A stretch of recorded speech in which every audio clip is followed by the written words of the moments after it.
I'm Jeremy Greer. And I'm Gary Butterfield. And this is Days of Future Cast, the podcast that has officially outlived low tags from Something Awful. We're surprised. We're covering Avengers versus X-Men. I happened to be browsing Something Awful, so that was the first joke that I had in my mind. We're doing Avengers versus X-Men. Yeah. We're back to the main event, as it's called inside the Marvel app. AVX7. I am pretty okay with this. Everything that's happening in here, I think. Reading more Namor or more comic books with Namor in it reminds me why I don't particularly care about Namor that much. Like the Imperious Rex thing, I think, is really corny, and he just gets mad at people all the time. Like, this is the only thing that he does is get mad at people. He's a dick, and he hunts down blondes. Yeah. And that's his move. He's a lecherous dick, and even at 13 or 14, I was like, well, I don't want to be that. That doesn't seem cool at all. And here I am at 40, not a lecherous dick, and also still not liking Lamor that much. Yeah. Did you just call him Lamor? I didn't. Because if so. But we have got the episode title on lock, my friend. It sounded like you called him Lamor. It's like, oh, well. I didn't mean to do that if I have, but I am into it. How are you doing, Gary? I'm doing all right. It's the day after Thanksgiving. It's Black Friday. It is Black Friday. So my doors have been thoroughly busted. Ooh. The door busting has happened. Did you ever work Black Friday? Did you ever do retail on a Black Friday event at all? No. Oh, yeah. Yeah. It's not super fun. When I was working retail, I worked at a chain called Fred Meyer, which is part of the Kroger brand out here. And I worked Christmas, Christmas Day, Thanksgiving, and Black Friday, and then they had their own bespoke little shitty version of it called Fuchsia Saturdays. Ugh, don't like that. And Fuchsia Saturday was all about gardening stuff. So I had to, I don't know anything about gardening. I've never been able to keep a plant alive, ever. But I had to learn all this shit about packaging up plants, and then spent a day checking out people buying plants who are very particular about how their plants are bundled up. Oh no. When there's 100 people in line. The other stupid thing about Fred Meyer for Black Friday is they just sell socks. It's the only thing they put on sale. So tons of people go nuts on this buy one get one sock sale. It's real weird. I just like my socks at normal prices. I don't need to hunt these deals down at all. Socks are not that expensive. I buy okay socks. I'm not buying the cheapest socks. I buy decent socks. They're not that expensive. It's a weird flex. I buy okay socks. They last for more than one wear is the thing. They're not condoms. Yeah, I've probably got socks older than some of the listeners of this podcast. It's not true. I don't. I threw away some socks with holes in them recently. I used to.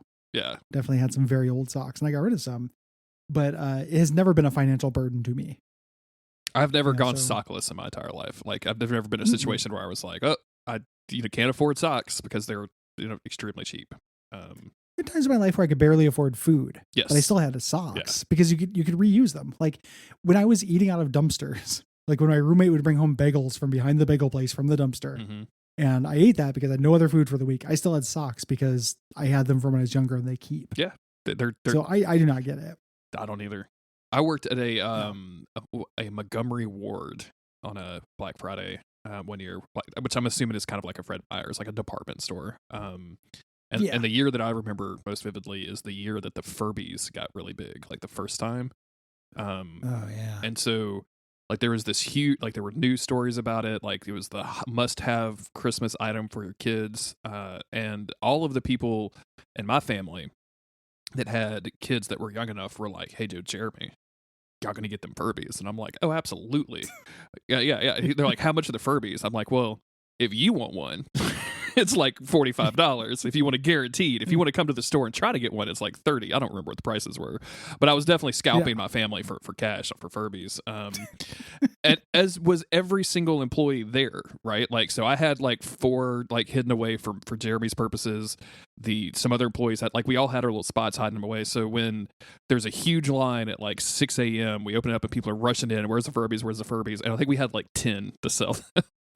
Out of the allotment of 100 that we got. So I love how they do shit like that. I do too. It's so horrible. That's fucking awful. No one's gonna be happy. Opa. Just absolutely awful. Anyway, AVX number 7. We start off with the cover, which is just the X-Men getting blown away by what looks like Cyclops' blast. The Avengers. We've done that. Why are we? You and I have both that done that so like often? 5 times this episode, this recording session. We don't know who they are anymore. It's all Gary. blurring together. Avengers are getting blasted by a god Cyclops in the sky. Yes, of some kind. Yeah. And we go into it. We start off here with Cyclops. Basically, each of these issues of the main series have had like a considerable amount of time between issues. It feels like, because the last one ended with no more Avengers, and that was super cool. And they got right to it. Like this ends with him just being like, the Avengers tower is secure, no one could leave or enter.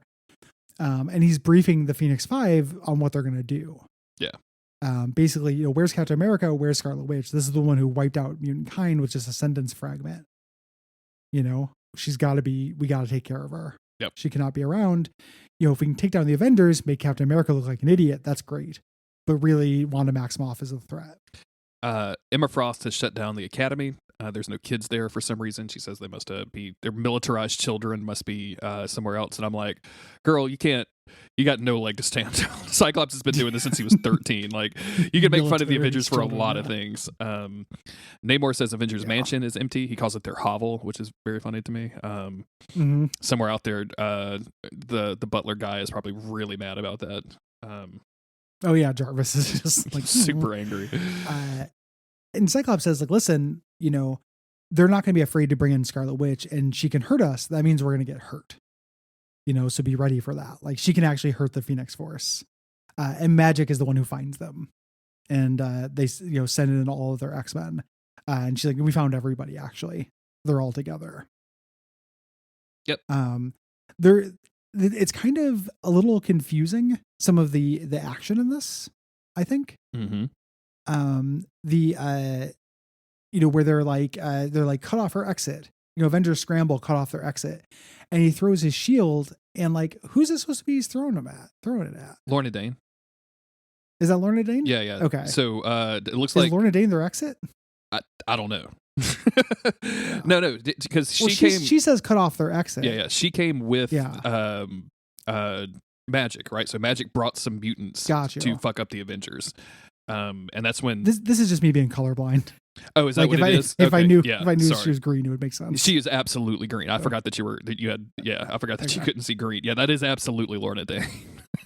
Okay. That's my problem here, because she's got the same headpiece as Scarlet Witch. Yeah, absolutely. And if you look at that top page, or that the big art at the top, that's Scarlet Witch on the far right, and then that at the top left, that's Lorna Dane. But even though it probably looks exactly the same character, so they have the same costume on, and I don't think that those colors look the same, but I just thought it was a light coming from the Phoenix. Yeah, because everybody kind of looks that color, coming out of this. I don't know who the guy is on the bottom, like below Gambit.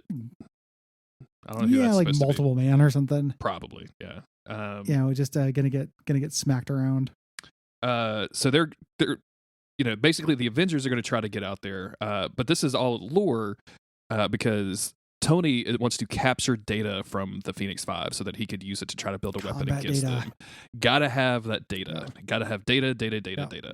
So he tells them like, "Hey, stay there." He calls Wanda sweetheart, which I feel like at this point in her life, Wanda would just blink him out of existence for doing so. Yeah, sweetheart. Have you ever seen the Marvel fandom fight about how old Scarlet Witch is in the MCU, by the way? Because at some point, Captain America calls her and her brother teenagers, and so everyone was like, well, she was 13 years old when they were fighting in Civil War, and I'm like, absolutely not, my friend. What are you talking about? Not by any means. But people get into heated arguments about it, so that's amazing. So we, they're like, hey, focus if you can, Scarlet Witch, and Magic looks at her and has found her. On behalf of mutant kind, you die. Sends all these like talons. I love this panel, man. Just these Yeah, flame talons going right for her, and she cuts them off. She cuts all of them off, and is like, "Do you know who I am? Do you know what I can do?" And she actually shuts down magic. But it cost her something. Cost Scarlet Witch something because she calls for Vision. And by the time this, like, again, I don't understand exactly. Like, she shoots out some blast, but magic goes down. But then so magic's going down at the same time. Lorna Dane and Havoc take down Vision. Is what's happening. Oh, because she wasn't there to protect him. I love Vision screaming no, and it turns into zeros and ones. Very funny. Yeah, very good. Like that's great. Like that's super good. That's up there with like Colossus having that discussion with little lightning bolt emojis. Mm-hmm. And then Emma and Frost because she's distracted, like magic hits her, and then she hits back. Gotcha. And zaps magic. Okay, that's much more understandable. Thank you. Yeah, it's again, the blocking is not great. Like the individual art, the drawings are fine. Mm-hmm. You know, it's just not great, I think. Magic is down. She's down. You know, I don't think Magic died from this. Emma Frost is standing over her in diamond form, like basically protecting her and calling her out, like, "You're Wanda Maximoff, the murderer of the mutant race." Captain America's like, "We have to get out of here. You know, we cannot handle this because now Emma has shown up." Yes. Right? Like before it was just Magic and some X-Men. Now Emma's there. Captain America calls Doctor Strange, is like, "Hey, we need to get the fuck out of here." He shows up, but before he can really get anybody out, Emma Frost starts approaching Wanda. Emma just looks like she's carrying just a cloak full of fire, like this huge bird of fire coming behind her. And Hawkeye jumps up and shoots an arrow between them, basically knocking Emma Frost away to try to get Wanda out of there, thinking that Wanda wouldn't be able to survive this. And then Emma Frost wakes up pissed. We didn't really talk about this, but in that last Avengers issue, Clinton Barton says about Emma Frost that he asked her out like 3 times and she turned him down every time. And I'm like, how did you get the balls to ask Emma Frost of all people out, Clint Barton? Yeah, how have you not been mind wiped? You are a trash person. What the fuck is wrong with you? So she's super pissed and she immolates him. And I love it. She's like, "How dare you? We're trying to save the world," you know? And immolates him. You know, Captain America, they all see this. Captain America want to see this. They're really upset and saying it's too late. You know, we have to leave. They teleport out and Tony's all mad because they didn't get enough combat data. And Wanda's like, "Go to hell." Yeah. You know, like, we lost somebody. This isn't a game. It turns out he's not dead. And him being in the custody of the X-Men is actually great because they have a little guy named Healer who can just zap people into health. Mm-hmm. And you know, they were going to actually allow him to be healed, which I think is probably more than the dude deserves. Yeah. Well, it's also like, I mean, that's the conflict, right? Like, Cyclops is like, we have the power, you know, to remake the world in our image. So we have to get along. We have to do it. We can't just kill people who disagree with us. And Emma Frost is like, "I didn't kill him. You know, I got mad and the power did it. But look, he's alive. Why am I being chastised?" And Namor says, "This is stupid. You should have killed him. You know, this is war. They got to go." You know, and that's basically the same thing that Red Hulk said before. Like, Cyclops is losing because he's not fighting a war. You know, then we get this little bit with Magic here that's really interesting, where she's like, "You know, you didn't see her when she hurt me. She enjoyed it. You know, when I saw her evil in her eyes. I think that's why the Phoenix came here, is so we could get rid of that." Yes. Like, not only is Wanda Maximoff evil, you know, got rid of all these mutants, but she likes it, you know? And that's really interesting. I hope they do something with that. Me too. You know, if this isn't just like, you know, X-Men bad, Avengers good, you know, I would like to see the reckoning for Scarlet Witch. I would love to see that. Absolutely. Yeah. I like her character. Like, I'm not anti Scarlet Witch. I just think that if I were a mutant, I would get it and be super pissed. Yeah. Cyclops says, like, you're wrong. We didn't come here to remove evil. Like, we're here to,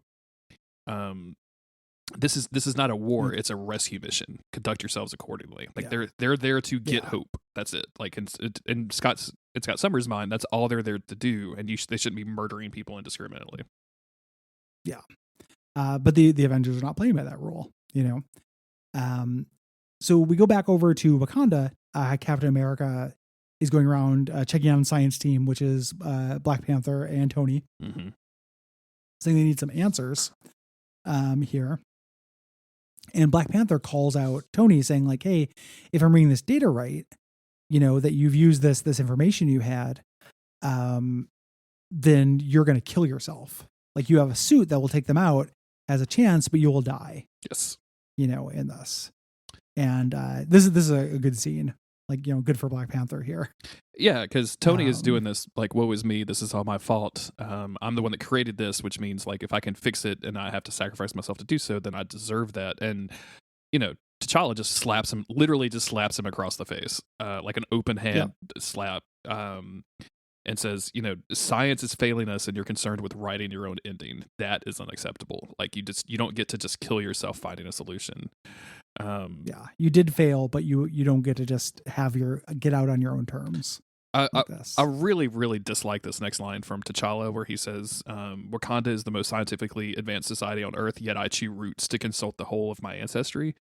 I don't know why that reads to me as like vaguely like condescending or something, but like I just like that's a real sacred thing for T'Challa. Like I just don't think he would like absently refer he wouldn't to say it so casually like that. Yeah, like I chew roots. Yeah. Like it just feels really I don't want to say dismissive in a way that I don't like. And I think this is just Bendis writing Bendis into the mouth of every character. I think this is Fraction. Is it writing this one? Oh shit! I could be wrong. My bad. This individual entry, but it's still it's the writer. It's the little Weasley brown-haired white guy. Exactly. It's just whether it's a chunky bald, Michael Chiklis looking white guy or a little Weasley brown-haired white guy, but it's one of these little white guys. But it just felt off to me in a way that doesn't. Yeah. Like it's just a very small thing, but like I don't know, man. Like if I had a sacred ceremony that let me to commune through all of my ancestors through time, and they gave me a bunch of advice and a purple glowing tree, like I wouldn't be just like, yeah, I got high to go talk to my dad this week. Like, and so he's basically saying like, this is a paradox. We have to ride this. We need solutions from science and from the spirit realm, to do this. And that's going to come in when the Iron Fist people come in a little bit later. So we cut to Captain America doing a briefing to the troops, basically saying like, listen, this sucks. The X-Men have started taking prisoners. They have a bunch of our people, and Stark and T'Challa need more time. So we have to go out there and be more rope-a-dope, which means like, take our punches and stall for time. We have a Summers or Hope Summers who knows about the Phoenix Force and the X-Men. And she doesn't provide a lot of insight here or anything like that. She just basically says, you guys are trying to fight them. I just want to help my friends. They're not prepared. And they're scared of the Scarlet Witch. I just want to note again that they have no idea how old Hope Summer is at any given time. No. Because I mean, just 11. Yeah, here 11 or 12 max, and then not coded, not like drawn to be a soldier or anything, which is how her whole character has been dealt with up till now. Like she's been this like hardcore badass that has these moments, but like here she just looks like a kid, and it's just it's so ridiculous. It doesn't make any sense. Like she looks like the little girl from Jurassic Park. Yeah, right here she's like that age. Doctor Strange's thing is that he has to that end, behold the enchantments of Icon. So these are necklaces that make people look like the Scarlet Witch. Sure. I don't think this would work against the Phoenix. I don't either. The Phoenix burns away what isn't true. This seems silly to me, but whatever. Also, they're telepaths. Also, I mean, like they have multiple people that have extra strong senses. Like this is just the dumbest thing ever. Like to go against the X-Men with a necklace that makes you look like somebody else seems like, I don't know. It seems like a 1962 plot for X-Men as opposed to something in the any recent decade. So this bums me out. Yeah, it's just a dumb plan. Like it just feels stupid. Yeah. It's a shell game. It's just real silly. Yeah. So they're like, hey, we can use this to scare them off. And that's basically what they do. And again, I don't really like how this articulates. Mm-hmm. Like Colossus shows up with a team of X-Men to fight them, and they just panic and turn one of them into Scarlet Witch, and Clausa goes, "Bush Amoy, she's here," and let's fall back, basically. And the X-Men do see through it right away. Like, it's just stupid that this was their plan at all, ever, right? Because then the Scarlet Witch is also in the Ukraine, in all these different places, and Cyclops immediately calls it out. He's like, "It's a trick, it's a hologram, it's magic, some Tony Stark crap," which I like. And it feels like they should have known that this wouldn't work. And Namor is the one that actually finds the real Scarlet Witch. So they're over the Pacific Ocean when he says, "We still not laid our hands on Scarlet Witch," and she says, "And you never will," and just blasts him out of the sky and says, "Forgive me."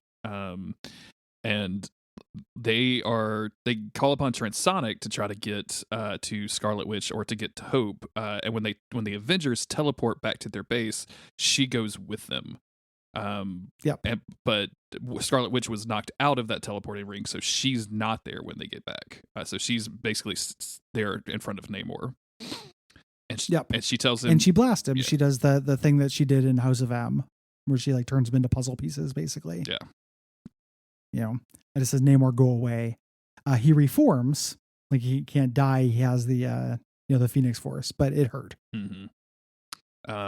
I don't know why I don't know what the purpose of the Imperious Rex thing is. The only time I really see him saying it is when he's like really mad at somebody and about to like hit them real hard. So like when he reforms it, he almost says it. He says it here, and it's like, is it supposed to be like a Jesus fucking Christ, that was a lot kind of comment? Like I don't understand the Imperious Rex, and I hate it, Gary. That's my sentence, I guess. It's like literally my only guess as to what it could be.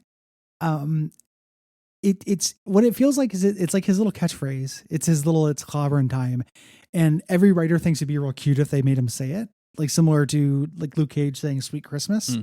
But every writer is getting a turn at him, so every writer is doing it, which means he says it all the time, all the fucking time. Yeah, it's real silly. So we get back into a group session with all of the Phoenix people, and Cyclops is basically like, "Hey, this is not acceptable." Or Namor is saying this. He's saying this is unacceptable, and Cyclops is countering, saying like, "No, we're winning. Like we're getting a collection of Avengers in our basement. We're shutting down their facilities. We have them on the run.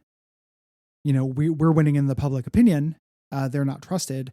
We're terraforming the planet. Basically, like we're winning. The witch will come in time." And he repeats, he's like, "This is not a game.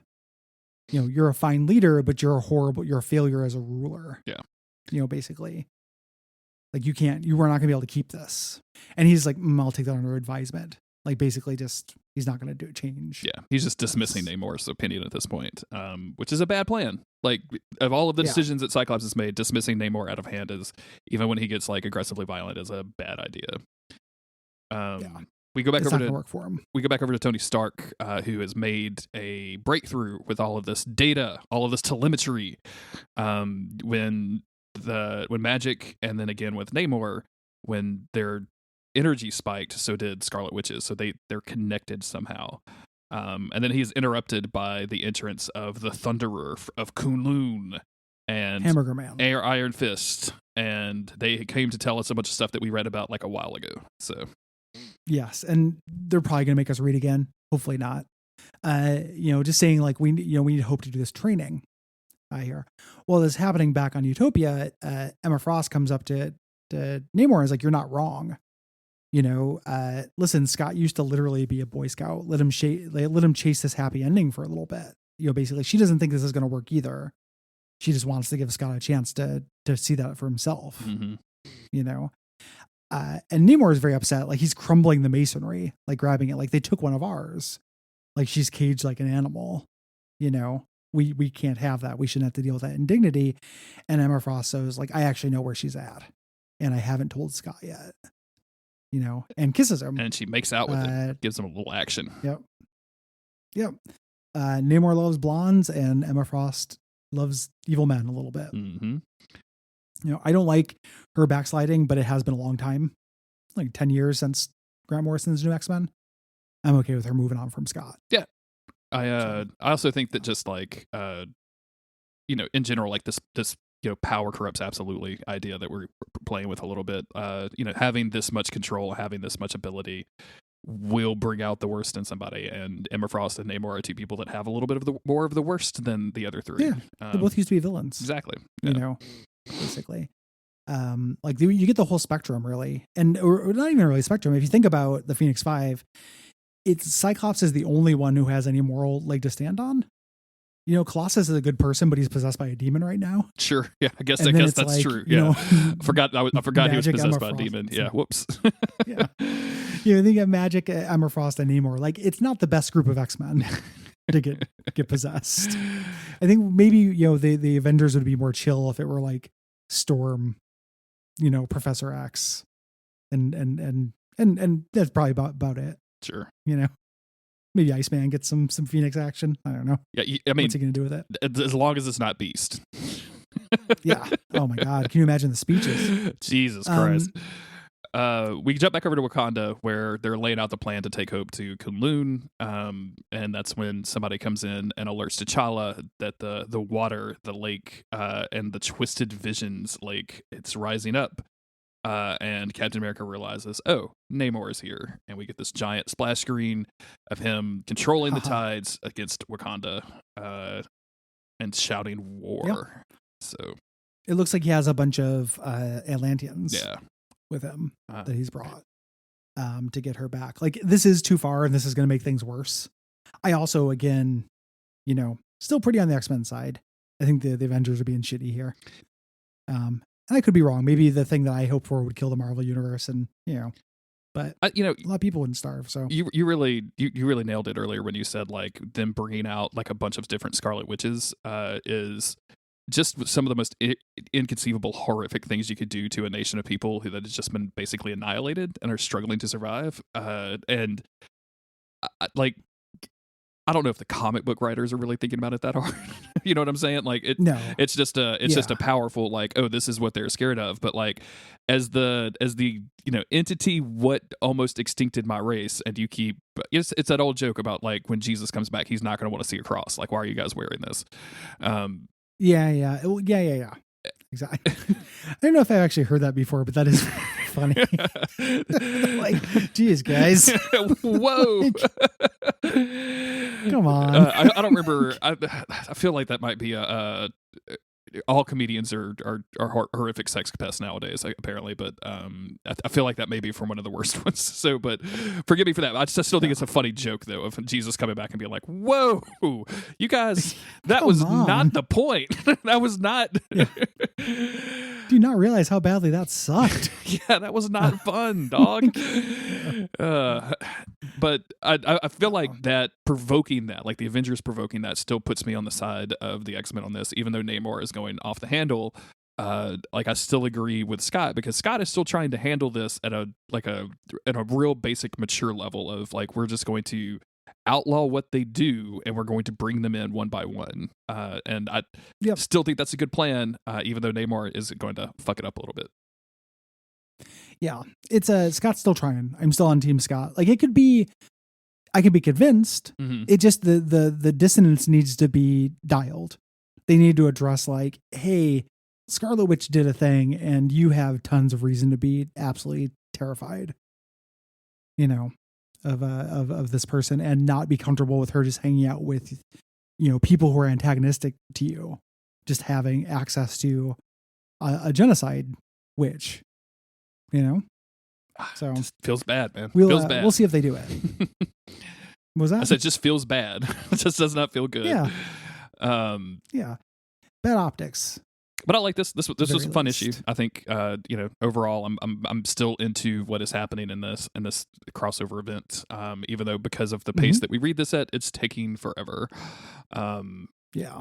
But yeah, it's good stuff. If you also think this is good and cool, you should go to patreon.com/Duckfeed.tv and donate some money and pay our bills so that we can buy more X-Men comic books and we can read them and talk about them for your pleasure and your entertainment. You can also get cool stuff when you do that. If you don't want to do that, then you should rate and review the podcast on iTunes or Apple Podcasts or wherever you can do that at nowadays. Scream it into the void. That works too.